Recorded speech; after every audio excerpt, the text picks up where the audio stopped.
ನಮ್ಮ ತಿಂಗಳ ಮುಟ್ಟಿನ ಸಮಯದಲ್ಲಿ ಅಂದರೆ ಮೆನ್ಸ್ಟ್ರಲ್ ಟೈಮ್ನಲ್ಲಿ ಆಗುವಂಥ ಸಮಸ್ಯೆಗಳಿಗೆ ಏನೆಲ್ಲ ಪ್ರಿಕಾಷನ್ಸ್ ತಗೊಳ್ಬೋದು, ಹೇಗೆಲ್ಲ ನಾವು ಕೇರ್ ಮಾಡ್ಕೊಳ್ಬೋದು, ಸೆಲ್ಫ್ ಕೇರ್ ಹೇಗೆ ಮಾಡ್ಕೊಳ್ಳೋದು. ಸೊ ಇದನ್ನೆಲ್ಲ ಡೀಟೇಲ್ಡಾಗಿ ನೋಡ್ತಾ ಏನೆಲ್ಲ ನೀವು ಆ ಟೈಮ್ನಲ್ಲಿ ತಗೊಳ್ಬೇಕಾದಂಥ ಫುಡ್ ಅದನ್ನು ಕೂಡ ನಾನು ಶೇರ್ ಮಾಡ್ತಾ ಇದ್ದೀನಿ. ಸೊ ಬನ್ನಿ ಹಾಗಾದರೆ ವಿಡಿಯೋನ ಶುರು ಮಾಡೋಣ.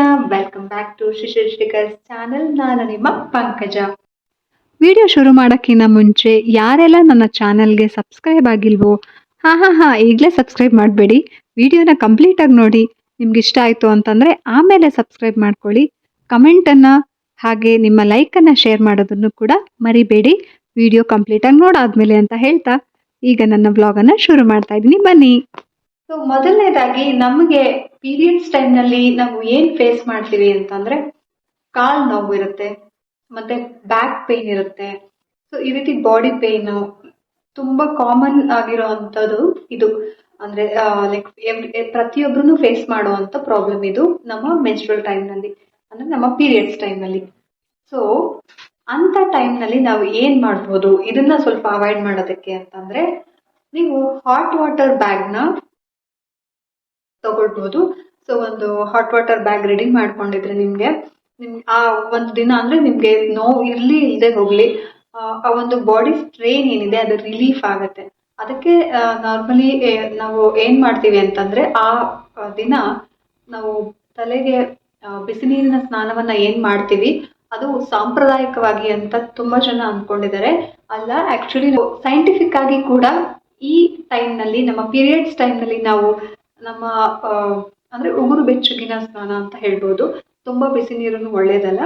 ಸೊ ನಮ್ಮ ವೆದರ್ ಹೇಗಿದೆ ಅದಕ್ಕೆ ತಕ್ಕಂತೆ ನಾವು ಒಂದು ಲೂಕ್ ವಾರ್ಮ್ ವಾಟರ್ ಅಲ್ಲಿ ನೀವು ಸ್ನಾನವನ್ನ ಮಾಡೋದ್ರಿಂದ ನಿಮ್ಮ ಒಂದು ಬಾಡಿಗೆ ಆಗ್ತಿರುವಂತ ಆ ಸ್ಟ್ರೈನ್ ಏನಿದೆ, ಸ್ಟ್ರೆಸ್ ಏನಿದೆ, ಇದರಿಂದ ಅದು ರಿಲೀಫ್ ಆಗತ್ತೆ. ನಿಮ್ಗೆ ಸ್ವಲ್ಪ ಫಿಸಿಕಲಿ ಆರಾಮ್ ಅನ್ಸುತ್ತೆ. ಸೊ ಈ ಕಾರಣಕ್ಕೆ ನಾವು ಆ ಟೈಮ್ನಲ್ಲಿ ಸ್ನಾನ ಮಾಡೋದು ಅಂತ ಎಲ್ಲರೂ ಹೇಳ್ತಾರೆ. ಬಟ್ ಅದನ್ನ ನಾವು ಸಾಂಪ್ರದಾಯಿಕವಾಗಿ ಮಾಡಲೇಬೇಕು ಅನ್ನೋ ಒಂದು ಅದಕ್ಕೆ ಬೇರೆ ಒಂದು ಮುಖವಾಡವನ್ನ ಕೊಟ್ಟು ಹೇಳ್ತೀವಿ. ಯಾಕಂದ್ರೆ ಜನ ಭಯದಲ್ಲಿ ಕೇಳ್ತಾರೆ, ಫಾಲೋ ಮಾಡ್ತಾರೆ ಅನ್ನೋ ಒಂದು ರೀಸನ್ಗೆ ಆವಾಗಿನ ಕಾಲದಲ್ಲಿ ಆ ರೀತಿ ಮಾಡಿದ್ರು. ಹಾಗಾಗಿ ಲ್ಯೂಕ್ ವಾರ್ಮ್ ವಾಟರ್ ಸ್ನಾನ ಮತ್ತೆ ಹಾಟ್ ವಾಟರ್ ಬ್ಯಾಗ್ ಇದನ್ನ ನಾನು ಸಜೆಸ್ಟ್ ಮಾಡ್ತೀನಿ. ಎರಡನೇದಾಗಿ ಹೈ ಸಾಲ್ಟೆಡ್ ಫುಡ್ಸ್ನ ಇಂಟೇಕ್ ಮಾಡೋದನ್ನ ಪ್ಲೀಸ್ ಸ್ಟಾಪ್ ಮಾಡಿ ಅಂತ ರಿಕ್ವೆಸ್ಟ್ ಮಾಡ್ಕೊತಾ ಇದ್ದೀನಿ. ಸೊ ಆ ಟೈಮ್ನಲ್ಲಿ ನೀವು ಪ್ಯಾಕ್ಡ್ ಫುಡ್ಸ್, ಪಿಕಲ್ಸ್ ಮತ್ತೆ ಸಾಲ್ಟೆಡ್ ನಟ್ಸ್ ಬರುತ್ತಲ್ಲ ಅಂಥದನ್ನ ಸ್ಟಾಪ್ ಮಾಡ್ಬೇಕಾಗತ್ತೆ. ಯಾಕಂದ್ರೆ ನೀವು ಈ ಹೈ ಸಾಲ್ಟ್ ಇರುವಂತ ಒಂದು ಫುಡ್ನ ಕನ್ಸ್ಯೂಮ್ ಮಾಡಿದಾಗ, ತಗೊಂಡಾಗ ನಿಮ್ಮ ಒಂದು ಫ್ಲೋ ಏನಿದೆ, ಬ್ಲೀಡಿಂಗ್ ಫ್ಲೋ, ಅದು ಇನ್ಕ್ರೀಸ್ ಆಗುವಂತ ಚಾನ್ಸಸ್ ಇರುತ್ತೆ. ಸೊ ಅವಾಗ ನಿಮ್ಗೆ ಇನ್ನ ಸ್ಟ್ರೆಸ್ ಜಾಸ್ತಿ ಆಗುತ್ತಲ್ಲ, ಪೇನ್ ಜಾಸ್ತಿ ಆಗುತ್ತೆ. ಸೊ ಅದಕ್ಕೋಸ್ಕರ ಹೈ ಸಾಲ್ಟೆಡ್ ಫುಡ್ಸ್ನ ಆದಷ್ಟು ಆ ಟೈಮ್ನಲ್ಲಿ ಅವಾಯ್ಡ್ ಮಾಡಿ ಅಂತ ಹೇಳ್ತಾ ಇದ್ದೀನಿ. ಥರ್ಡ್ ಒನ್, ಮೂರನೇದಾಗಿ ನೀವು ಹೈ ಫ್ಯಾಟ್ ಫುಡ್ ಇರುವಂಥದ್ದನ್ನು ಕೂಡ, ಫ್ಯಾಟ್ ಹೆವಿ ಇರುತ್ತಲ್ಲ ಅಂಥ ಫುಡ್ಡನ್ನು ಕೂಡ ಅವಾಯ್ಡ್ ಮಾಡಬೇಕು. ಯಾವ್ದ್ಯಾವುದು ಅಂತ ಅಂದರೆ ಬರ್ಗರ್ಸು, ಪೊಟ್ಯಾಟೋಸು, ಬಟರು, ಕ್ರೀಮು, ಪೇಸ್ಟ್ರೀಸು ಮತ್ತು ಪ್ರೊಸೆಸ್ಡ್ ಮೀಟ್ಸ್ ಅಂತ ಹೇಳ್ತೀವಲ್ಲ, ಅಂದರೆ ಆಲ್ರೆಡಿ ಮಾಡಿ ಇಟ್ಟಿರ್ತಾರಲ್ಲ ಅಂಥ ಫುಡ್ನ ನೀವು ಹೋಗಿ ಹೊರಗಡೆ ರೆಡಿ ಇರೋವಂಥ ಫುಡ್ನ ತೊಗೊಂಡು ತಿನ್ನೋದು, ಈ ಥರದ್ದೆಲ್ಲ. ಸೊ ಈ ಥರದ fat food, high fat food ಅಂತ ಹೇಳ್ತೀನಿ. ಸೊ ಇದನ್ನೆಲ್ಲ ಪ್ಲೀಸ್ ಅವಾಯ್ಡ್ ಮಾಡಿ. ನಾನು ಆಲ್ರೆಡಿ ಹೇಳಿದ್ದೀನಿ. ಯಾಕೆ ಅಂತಂದರೆ ಈ ಒಂದು ಫುಡ್ ನಿಮಗೆ ಡೈಜೆಷನ್ಗೆ ಪ್ರಾಬ್ಲಮ್ ಮಾಡುತ್ತೆ. ಸೊ ಈ ಥರ ಪೀರಿಯಡ್ಸ್ ಟೈಮಲ್ಲಿ ಡೈಜೆಷನ್ ನಾರ್ಮಲ್ ಆಗಿ ಇರಬೇಕು, ಸಲೀಸಾಗಿ ಆಗೋ ರೀತಿ ಫುಡ್ಡನ್ನು ನೀವು ತಗೊಳ್ಬೇಕು. ಅಂದರೆ ಲೋ ಫ್ಯಾಟ್ ಫುಡ್ಡನ್ನು ಕನ್ಸ್ಯೂಮ್ ಮಾಡೋದು ಒಳ್ಳೆಯದು.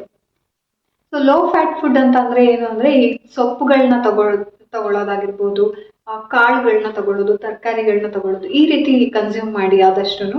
ಸೊ ಲೋ ಫ್ಯಾಟ್ ಫುಡ್ ಮತ್ತೆ ಬೇಗ ಜೀರ್ಣ ಆಗುವಂಥ ಆಹಾರಗಳು, ಆದಷ್ಟು ಮನೆಯಲ್ಲಿ ಮಾಡುವಂಥ ಆಹಾರಗಳನ್ನ ತಗೊಳ್ಳಿ ಆ ಟೈಮ್ನಲ್ಲಿ. ಓಕೆ, ಸೊ ಔಟ್ಸೈಡ್ ಪ್ರೊಸೆಸ್ಡ್ ಆಗಿರೋ ಫುಡ್ಸ್ನ ಪ್ಲೀಸ್ ಅವಾಯ್ಡ್ ಮಾಡಿ. ಹಾಗೆ ಸ್ಪೈಸಿ ಫುಡ್ನ ಕೂಡ ನೀವು ಅವಾಯ್ಡ್ ಮಾಡಬೇಕು. ತುಂಬ ಜನಕ್ಕೆ ಇದಿರುತ್ತೆ, ತುಂಬ ಖಾರ ಊಟ ಮಾಡುವಂಥ ಅಭ್ಯಾಸ ಇರುತ್ತೆ. ಈ ಟೈಮ್ನಲ್ಲಿ ಸ್ವಲ್ಪ ಸ್ಪೈಸಿ ಫುಡ್ನ ಅವಾಯ್ಡ್ ಮಾಡೋದು ನಿಮಗೆ ನಿಮ್ಮ ಹೆಲ್ತ್ಗೆ ತುಂಬ ಒಳ್ಳೆಯದು, ಹೆಲ್ತ್ ವೈಸು. ಯಾಕಂದರೆ ಈ ಪೀರಿಯಡ್ಸ್ ಟೈಮಲ್ಲಿ ನೀವು ಹೆವಿ ಸ್ಪೈಸಿ ಫುಡ್ನ ತಗೊಂಡಾಗ ಏನಾಗುತ್ತೆ ಅಂತಂದರೆ ನಿಮಗೆ ಸ್ವಲ್ಪ ಈ ಬರ್ನಿಂಗ್ ಸೆನ್ಸೇಷನ್ ಆಗುವಂಥ ಚಾನ್ಸ್ ಇರುತ್ತೆ. ಸೊ ಹಾಗಾಗಿ ಸ್ವಲ್ಪ ಸ್ಪೈಸಿ ಫುಡ್ಡನ್ನು ಅವಾಯ್ಡ್ ಮಾಡಿ. ಸೊ ಇನ್ನು ಮುಂದಿನದೇನಂತ ಅಂದರೆ ನೀವು ಹೆಚ್ಚು ಹೆಚ್ಚು ನೀರನ್ನು ಕುಡಿಬೇಕಾಗತ್ತೆ. ನೀರನ್ನು ಆದಷ್ಟು ನಿಮಗೆ ಏನಾದರೂ ತುಂಬ ಪೇನ್ ಇತ್ತು ಓಡಾಡೋಕ್ಕಾಗಲ್ಲ ಅಂತ ಟೈಮ್ನಲ್ಲಿ ಸ್ವಲ್ಪ ನೀರನ್ನು ಬಾಟಲ್ನಲ್ಲಿ ಪಕ್ಕದಲ್ಲಿ ಇಟ್ಕೊಂಡಿರಿ. ಅವಾಗ ನೀರನ್ನು ತಗೊಳ್ತಾ ಇರಿ. ಬಾಡಿ ಎಷ್ಟು ನಿಮಗೆ ಡಿಹೈಡ್ರೇಟ್ ಆಗದೇ ಇರೋ ಥರ ನೀವು ನೋಡ್ಕೊಳ್ತಿರೋ ಅಷ್ಟು ನಿಮಗೆ ಒಳ್ಳೆಯದು ಇದರಿಂದ ಈ ಟೈಮ್ನಲ್ಲಿ, ಪೀರಿಯಡ್ಸ್ ಟೈಮ್ನಲ್ಲಿ. ಸೊ ಹಾಗಾಗಿ please drink lots of water. ಮತ್ತೆ ನಾವೆಲ್ಲ ಮಾಡುವಂಥ ಇನ್ನೊಂದು ತಪ್ಪೇನು ಗೊತ್ತಾ? ಪೇನ್ ತಡೆಯೋಕ್ಕಾಗ್ತಿಲ್ಲ ಅಂತ ಹೇಳಿ ಪೇನ್ ಕಿಲ್ಲರ್ ತಗೊಳ್ಳೋದು. Please don't do that mistake. ನಿಮಗೆ ಈ ಟೈಮ್ನಲ್ಲಿ ಬರೋವಂಥ ನೋವುಗಳೇನು? ಕಾಲು ನೋವು ಬರುತ್ತೆ, ಸೊಂಟ ನೋವು ಬರುತ್ತೆ, ಮ್ಯಾಕ್ಸಿಮಮ್ ಅಂದರೆ ಹೊಟ್ಟೆ ನೋವು ಬರೋ ಚಾನ್ಸಸ್ ಇರುತ್ತೆ. ಸೊ ಈ ಕಾಲು ನೋವು, ಸೊಂಟ ನೋವಿಗೆಲ್ಲ ನೀವು ಹಾಟ್ ವಾಟರ್ ಬ್ಯಾಗ್ ನಾನು ಆಲ್ರೆಡಿ ಹೇಳಿದ್ದೀನಿ ಟಿಪ್ಪು. ಹೊಟ್ಟೆ ನೋವಿಗೆ ನೀವು ಏನು ಮಾಡ್ಬೋದು ಅಂತ ಅಂದರೆ ನೀವು ಓಂಕಾಳು ಅಥವಾ ಈ ಜೀರಿಗೆ ಯಾವ್ದು ಅವೈಲಬಲ್ ಇರುತ್ತೋ ಅದನ್ನ ಸ್ವಲ್ಪ ನೀವು ನೀರು ಕುಡೀರಿ ಅಂತ ಹೇಳಿದ್ದೀನಲ್ಲ. ಸೊ ನೀರಿಗೆ ನೀವು ಚೆನ್ನಾಗಿ ಇದನ್ನ ಹಾಕಿ ಕುದಿಸಿ ಅದು ರಸ ಬಿಟ್ಟಂತ ನೀರನ್ನ ನೀವು ಸ್ವಲ್ಪ ಬೆಲ್ಲನ ಹಾಕೊಂಡು ಕುಡಿಯೋದ್ರಿಂದ ನಿಮಗೆ ಹೊಟ್ಟೆ ನೋವು ಅಷ್ಟಾಗಿ ಕಾಣಿಸ್ಕೊಳ್ಳಲ್ಲ. ಸೊ ಸ್ವಲ್ಪ ಅವಾಯ್ಡ್ ಆಗುತ್ತೆ ಈ ರೀತಿ ನೀವು ಪ್ರಿಕಾಷನ್ನ ತಗೊಳ್ಳೋದ್ರಿಂದ. ಸೊ ಆದಷ್ಟು ಮನೆಯಲ್ಲಿ ಏನು ಮಾಡ್ಕೊಳ್ಬಹುದು ಅದನ್ನ ನೋಡಿ.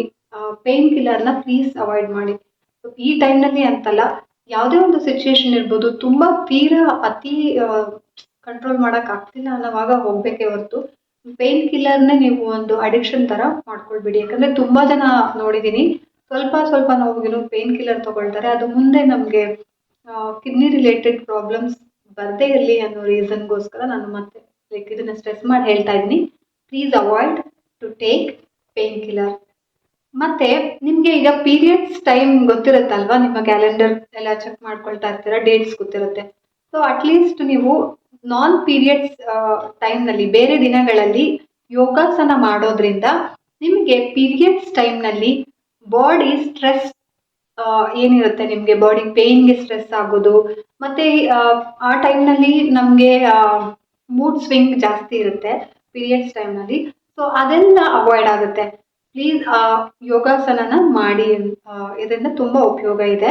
ಸೊ ಪೀರಿಯಡ್ಸ್ಗೆ ತುಂಬಾ ಹೆಲ್ಪ್ ಆಗುತ್ತೆ. ಯಾವ ಥರ ಅಂದರೆ ಈ ರೀತಿ ನಿಮ್ಮ ಒಂದು ಮೂಡ್ ಸ್ವಿಂಗನ್ನು ಆದಷ್ಟು ಸ್ವಲ್ಪ ಕಂಟ್ರೋಲಲ್ಲಿ ಇಡೋಕ್ಕೆ ಯೋಗ ಹೆಲ್ಪ್ ಮಾಡುತ್ತೆ. ಹಾಗೆ ಸ್ಟ್ರೆಸ್ ಕೂಡ ಅವಾಯ್ಡ್ ಆಗುತ್ತೆ. ಆ ಟೈಮಲ್ಲಿ ನಮಗೆ ಸ್ವಲ್ಪ ಬೇಗ ಕೋಪ ಬರೋದು ಈ ಥರ ಎಲ್ಲ ಆಗ್ತಿರುತ್ತಲ್ವ. ಸೊ ಅಂಥದ್ದೆಲ್ಲ ಸ್ವಲ್ಪ ಅವಾಯ್ಡ್ ಆಗುತ್ತೆ.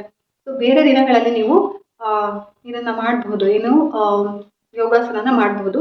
ನಿಮಗೆ ಪೀರಿಯಡ್ಸ್ ಟೈಮ್ನಲ್ಲಿ ಹೆವಿ ಪೇನ್ ಇಲ್ಲ, ಸ್ವಲ್ಪ ಓಕೆ ನಾರ್ಮಲ್ ಆ ರೀತಿ ಇದೆ ಅಂತ ಅಂದರೆ ಸ್ವಲ್ಪ ಬ್ರೀದಿಂಗ್ ಎಕ್ಸಸೈಸನ್ನ ನೀವು ಮಾಡ್ಬೋದು. ಒಂದು ದಿನದಲ್ಲಿ ಅಟ್ಲೀಸ್ಟ್ ಒಂದು 2 to 3 ಟೈಮ್ಸ್ ನೀವು ಮಾಡೋದ್ರಿಂದ ನಿಮಗೆ ಆ ಮೂಡ್ ಸ್ವಿಂಗ್ ಆದಷ್ಟು ಅವಾಯ್ಡ್ ಆಗುತ್ತೆ. ಮತ್ತೆ ಪೀರಿಯಡ್ಸ್ ಟೈಮ್ನಲ್ಲಿ ವಾಟರ್ ಮೆಲನ್ ಅವೈಲಬಲ್ ಇತ್ತು ಅಂತಂದರೆ ಅದನ್ನು ಆದಷ್ಟು ಹೆಚ್ಚಾಗಿ ತಗೊಳ್ಳಿ. ನೀರಿನ ಅಂಶ ಹೆಚ್ಚಾಗಿರೋದ್ರಿಂದ ವಾಟರ್ ಮೆಲನ್ ಪೀರಿಯಡ್ಸ್ ಟೈಮ್ನಲ್ಲಿ ತುಂಬಾ ಹೆಲ್ಪ್ ಮಾಡುತ್ತೆ. ಮುಂಚೆನೆ ತಂದು ಇಟ್ಕೊಳ್ಳೋದು ಒಳ್ಳೆಯದು. ತುಂಬ ಸಲ ವಾಟರ್ ಮೆಲನ್ ಅಥವಾ ಎಳ್ನೀರು ಕುಡಿಯೋದು ಇದೆಲ್ಲ ತುಂಬಾ ಇಂಪಾರ್ಟೆಂಟ್ ಅಂತ ಹೇಳ್ತಾ ಇದ್ದೀನಿ. ಸೊ ಈ ನಾರ್ಮಲಿ ಎಳ್ನೀರು ತುಂಬ ಜನ ತಗೊಳ್ಳೋರು ಇದ್ದಾರೆ ಅನ್ಕೊಳ್ತೀನಿ. ಇನ್ ಕೇಸ್ ನೀವು ಇದನ್ನು ಫಾಲೋ ಮಾಡ್ತಾ ಇಲ್ಲ ಅಂತಂದರೆ ಇದನ್ನು ಆ್ಯಡ್ ಆನ್ ಮಾಡ್ಕೊಳ್ಳಿ. ಎಳನೀರು ಮತ್ತು ವಾಟರ್ ಮೆಲನ್, ಕಲ್ಲಂಗಡಿ ಹಣ್ಣು ಇದೆರಡು ಆ ಟೈಮ್ನಲ್ಲಿ ನೀವು ಇಟ್ಕೊಳ್ಳೋದು ಒಳ್ಳೆಯದು. ನಾನೊಂದು ರೆಸಿಪಿ ಹೇಳ್ತೀನಿ ಅಂತ ಹೇಳಿದೆ. ಪೀರಿಯಡ್ಸ್ ಟೈಮ್ನಲ್ಲಿ ನೀವು ಬೀಟ್ರೂಟ್, ಕ್ಯಾರೆಟ್ ಮತ್ತು ಪಂಪ್ಕಿನ್ ಇದೆಯಲ್ಲ, ಈ ಮೂರನ್ನ ನೀವು ಗ್ರೈಂಡ್ ಮಾಡಿ ಅದಕ್ಕೆ ಲೆಮನನ್ನು ಸ್ವಲ್ಪ ಆ್ಯಡ್ ಮಾಡಿಕೊಂಡು ಕುಡಿಯೋದ್ರಿಂದ ನಿಮಗೆ ಪ್ಯೂರಿಫಿಕೇಶನ್ ಚೆನ್ನಾಗಾಗುತ್ತೆ.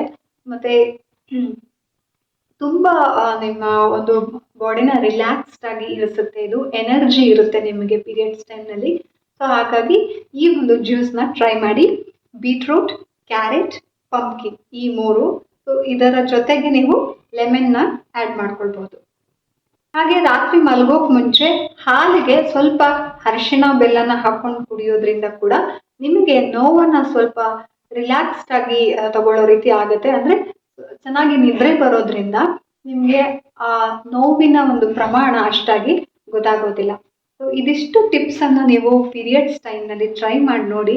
ನಿಮಗೆ ಇದು ಹೆಲ್ಪ್ಫುಲ್ ಆಯಿತು ಅಂತ ಅಂದರೆ ಪ್ಲೀಸ್ ನಿಮ್ಮ ಒಂದು ಅಭಿಪ್ರಾಯನ ಕಮೆಂಟ್ ಬಾಕ್ಸಲ್ಲಿ ತಿಳಿಸ್ಕೊಡೋದನ್ನ ಮರಿಬೇಡಿ.